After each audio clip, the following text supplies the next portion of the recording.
Hello friends, this is Adam with Movie Guy 365, and today I'm going to review the 4K Best Buy exclusive Steelbook of Mary Poppins Returns.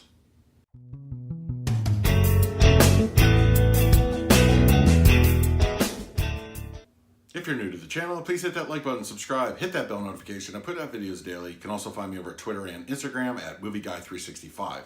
I also want to remind everybody that I'm holding a contest for a free digital copy of Aquaman. In order to enter, you need to be subscribed to my channel and hashtag Movie Guy 365 in the comment section of this video or any video this week. Contest ends March 25th, 11:59 p.m. and then I will pick somebody randomly. So good luck. Yes, Mary Poppins Returns, Best Buy exclusive 4K Steelbook.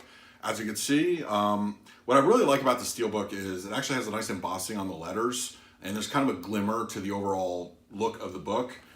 And then of course there's the back, and then get that open, and that's the interior. I really enjoyed this one, although I gotta say it was a bit of a tough decision considering I did really like the Target exclusive.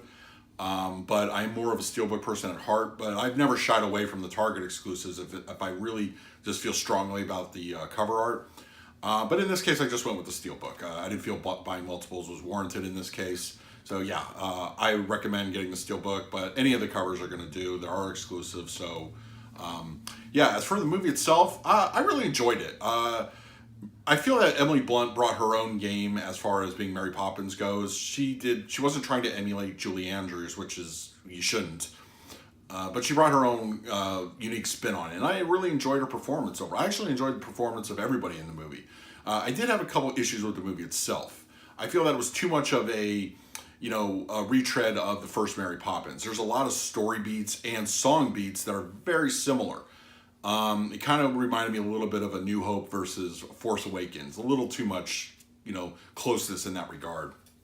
I'll give you an example. The song from the original Mary Poppins, I Love to Laugh, which is one of my favorite songs in the movie.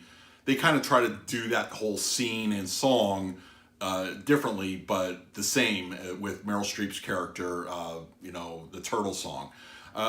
Honestly, I could have just done without that entire sequence. I think the movie would have been better for it. But that's just an example of, and it kind of goes throughout. I mean, there are a lot of similar beats. I think too many.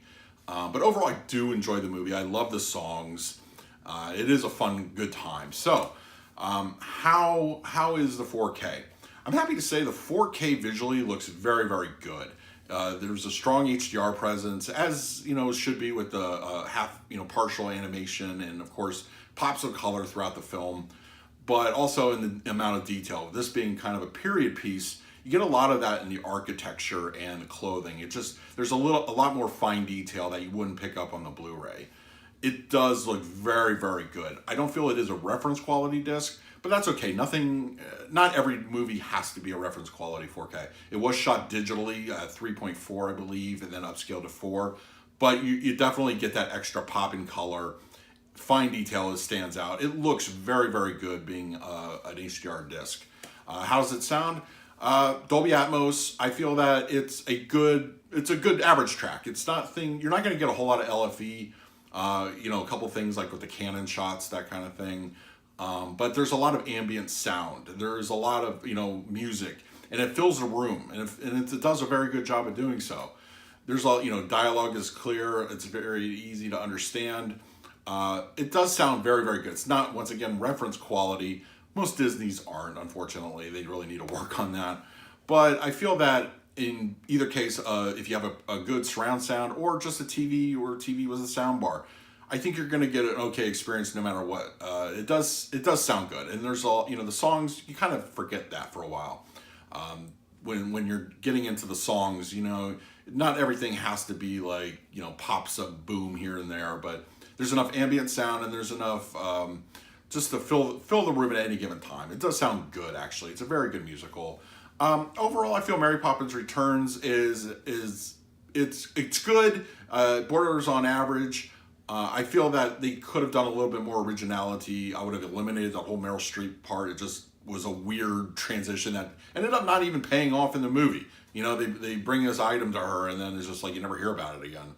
But I do love the film. It does hold up, I feel. Maybe we'll get a sequel. Maybe Blunt will return.